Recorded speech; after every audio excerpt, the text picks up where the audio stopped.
Salam satu jiwa, Arema. Assalamualaikum warahmatullahi wabarakatuh. Ayas Sudarmaji, manajer media officer Arema. Nah, pengen percaya tak buka masker karena dimanapun berada, kita juga harus tetap kampanye protokol kesehatan. Dalam sepak bola, protokol kesehatan ini menjadi isu utama, menjadi kampanye utama agar protokol kesehatan ini tidak menjadi sekedar agenda formalitas dalam sebuah pertandingan, tapi sudah harus menjadi kultur baru, pola hidup baru, kebiasaan baru. Nah, tak buka saya kiai. Tak ada kayak gini.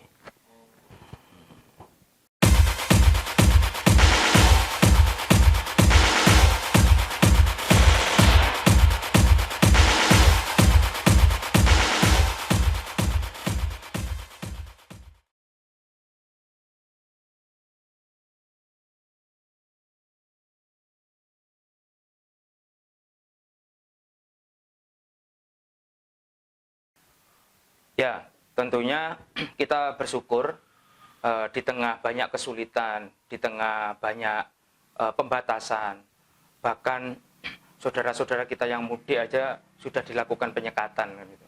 Sepak bola kita kemarin diberikan pelajaran dan dihadapkan pada pengalaman yang luar biasa. Bagaimana di Piala Menpora persoalan protokol kesehatan menjadi hal yang paling utama dalam regulasi pertandingan itu. Bahkan mungkin salah satu klub, Arema, mestinya bersyukur. Karena apa?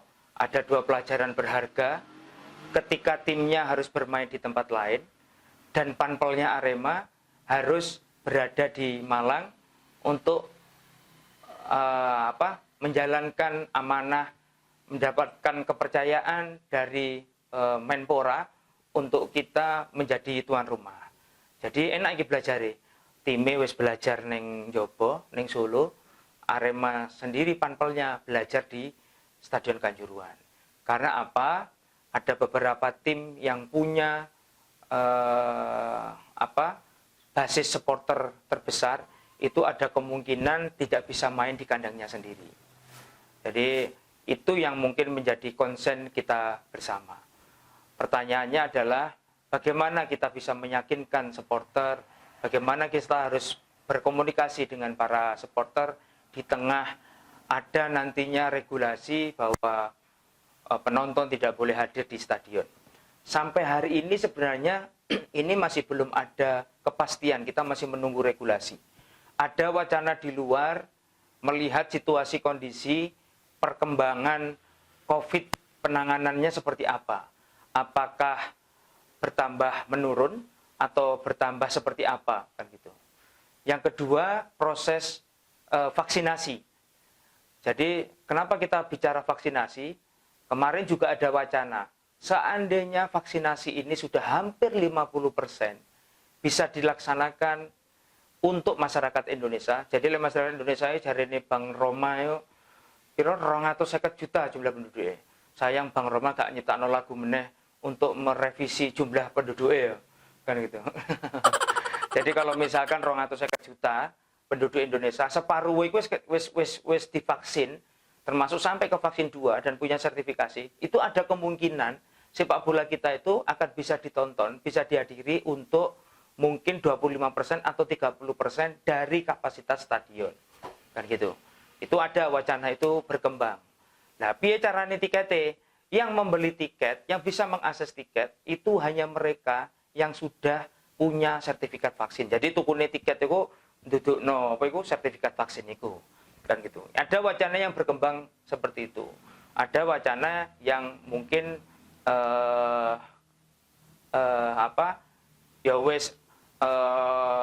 zero toleran. Jadi ya wes tidak boleh karena memang untuk COVID ini masih sangat membahayakan. Karena itu tentunya kita menunggu regulasi itu. Persoalan regulasi itu nanti akan ada tahapannya untuk klub untuk memberikan saran dan masukan. Utamanya adalah dokter tim. Kemarin 2 minggu yang lalu para dokter ini diundang oleh pihak Departemen Kesehatan juga Menpora untuk melakukan Zoom melakukan Zoom, mengevaluasi kemarin penyelenggaraan Menpora, utamanya dalam konteks penegakan kepatuhan regulasi protokol kesehatan. Nah, itu nanti usulannya seperti apa, termasuk akankah mungkin nanti kompetisi yang akan tergelar insya Allah 3 Juli itu akan dihadiri penonton dengan pembatasan jumlah kapasitas dengan syarat mereka sudah harus vaksin, termasuk seluruh Indonesia apakah sudah mencapai 50% vaksin, atau memang zero toleran. Dua-duanya harus disiapkan antisipasinya. Kalau zero toleran, itu nanti akan ada terkait soal regulasi yang kemarin sudah disosialisasikan mulai Februari Januari. Jadi misalkan kayak gini, kalau ada kehadiran penonton di area venue tempat penyelenggaraan pertandingan, itu radius misalkan radius kilometer tertentu, itu tim akan langsung dikalahkan. Jadi pertandingan itu nggak berlangsung, wes.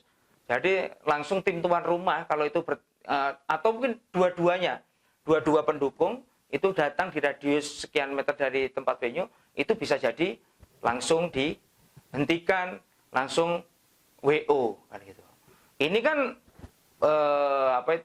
juga hal yang harus kita pikirkan bersama kan gitu.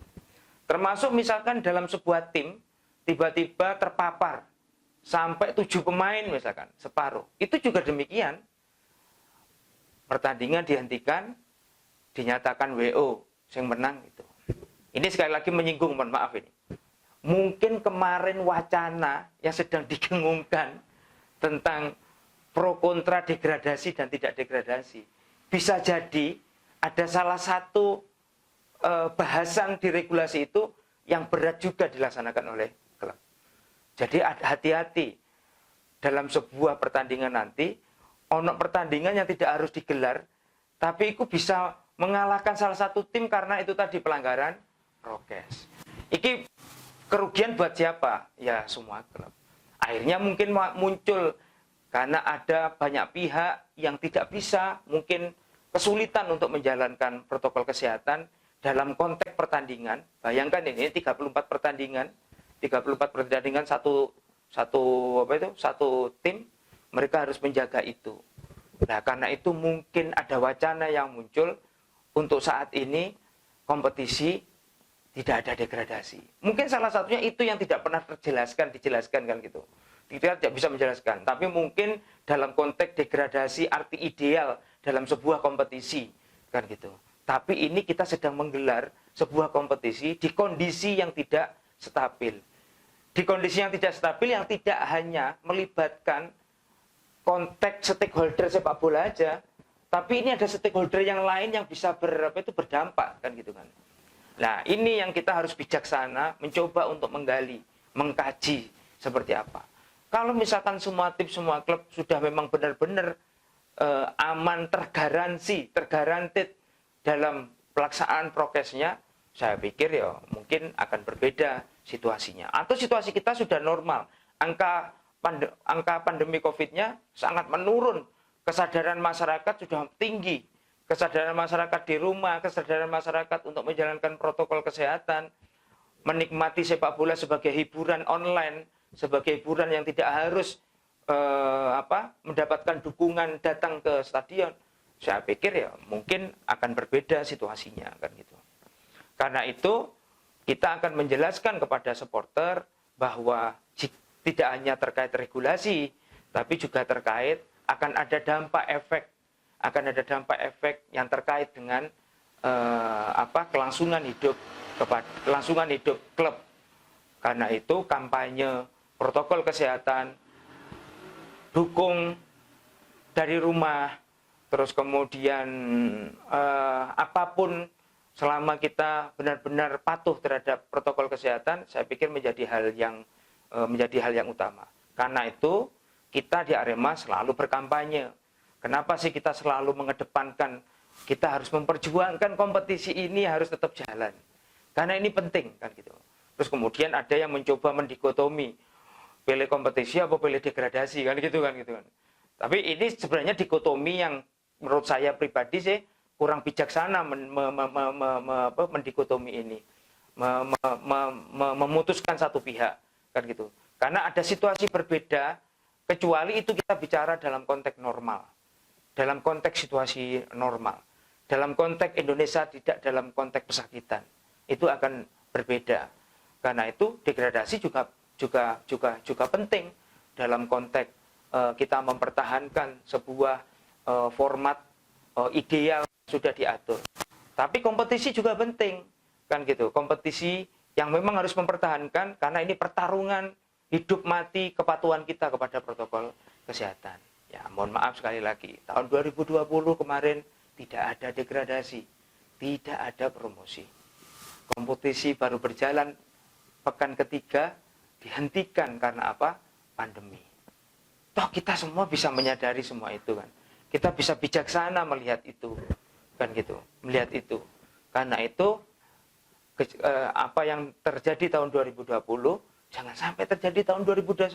Kompetisi dihentikan hanya karena kita egois, sementara ada sesuatu yang harus kita perjuangkan untuk mempertahankan kompetisi itu ada. Apa?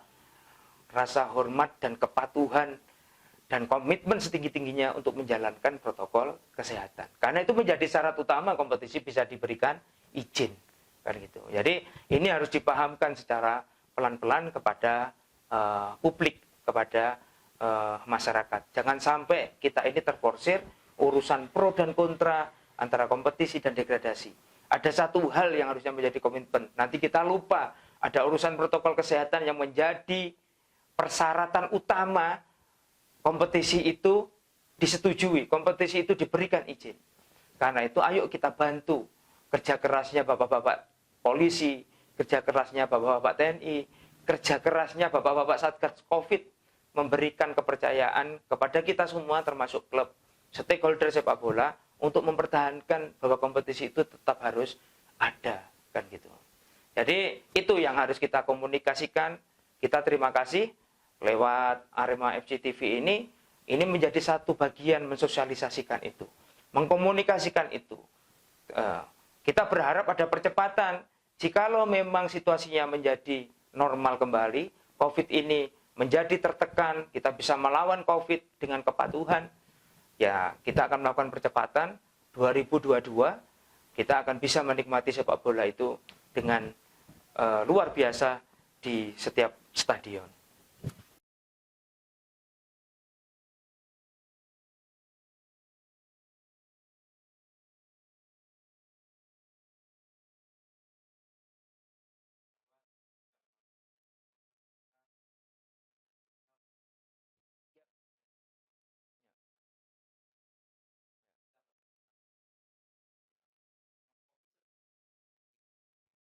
Ya, dalam situasi tidak normal karena pandemi itu tentunya akan ada resiko. Ada resiko juga ada apa itu hal-hal konsekuensi yang harus kita siapkan. Ketika stadion sudah kehilangan animo, ketika stadion sudah tidak lagi memperbolehkan pendukung orang datang ke stadion, karena sejatinya sepak bola itu adalah pertandingan di mana klub bertanding di depan supporternya, kan gitu. Sejatinya kan itu. Nilai-nilai universalnya kan seperti itu.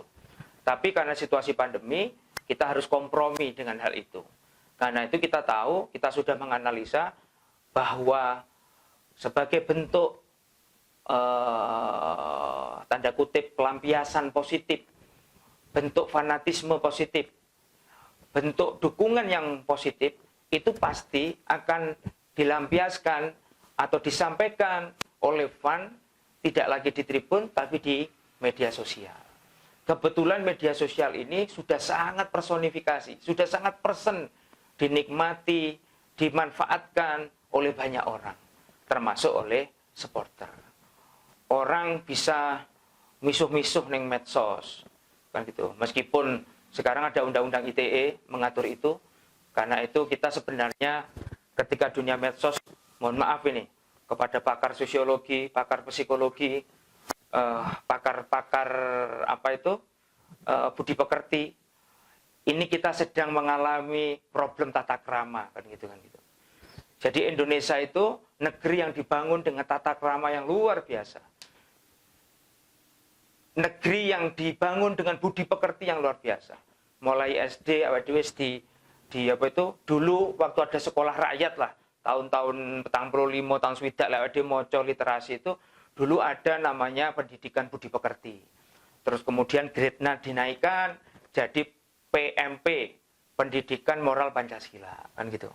Nah, sekarang pun mungkin kita sedang mengalami era teknologi yang luar biasa, era globalisasi. Budi pekerti dan tata krama ini mungkin mohon maaf kalau saya salah mengalami sebuah degradasi kan. Makanya kadang-kadang gini guyonannya kan gini kan. Ada degradasi yang lebih mengerikan selain degradasi kompetisi. Namanya degradasi moral lah, itu bahaya itu kan gitu kan itu. Jadi kita punya tanggung jawab besar kan gitu. Jadi era media sosial ini kita memahami ketika kompetisi, ketika pertandingan sudah tidak boleh lagi dihadiri oleh penonton, maka dukungan, pelampiasan, fanatisme itu dituangkan di media sosial. Siapa yang menjadi sasarannya? Ya stakeholder sepak bola. Yang paling utama biasanya ya klub P. Sing kedua pelatih.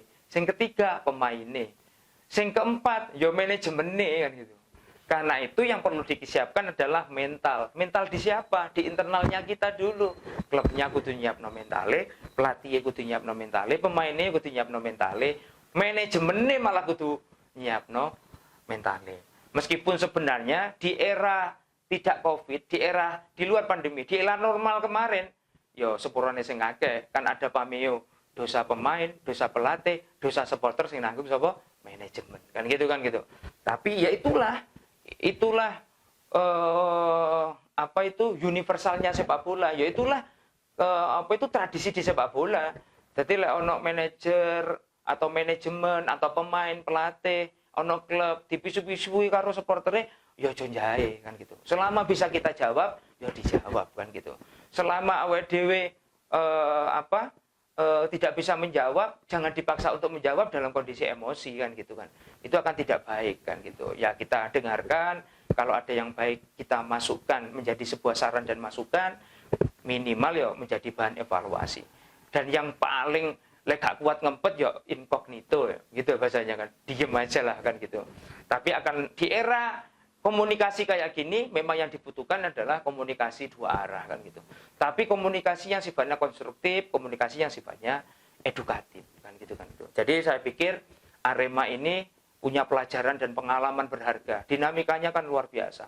Banyak isu di luar klub, banyak isu wacana di luar tim. Itu yang berkembang liar kan gitu ya. Ya ayo kita hadapi bareng-bareng. Artinya kita hadapi itu duduk nantang, bukan. Kita hadapi itu, kita diskusikan bersama. Banyak problem, banyak persoalan, banyak ketidaktahuan dari publik, dari supporter yang kemudian tersampaikan kepada kita. Karena itu kita ya harus menjelaskan pelan-pelan kan gitu. Jadi ini ada ego yang harus dikelola bersama-sama. Ojo sampai ego ini malah justru memunculkan, melahirkan sebuah ego negatif kan gitu. Menjadi ego yang positif di setengah kondisi yang kayak gini. Kalau ngomong kekurangan, Arema banyak kekurangan Pak. Karena klub ini ya klub mandiri. Klub yang tidak punya nama besar perusahaan di belakangnya yang menyokong siapa. Tidak ada nama, mohon maaf sekali lagi, tokoh bisnis yang besar, yang luar biasa.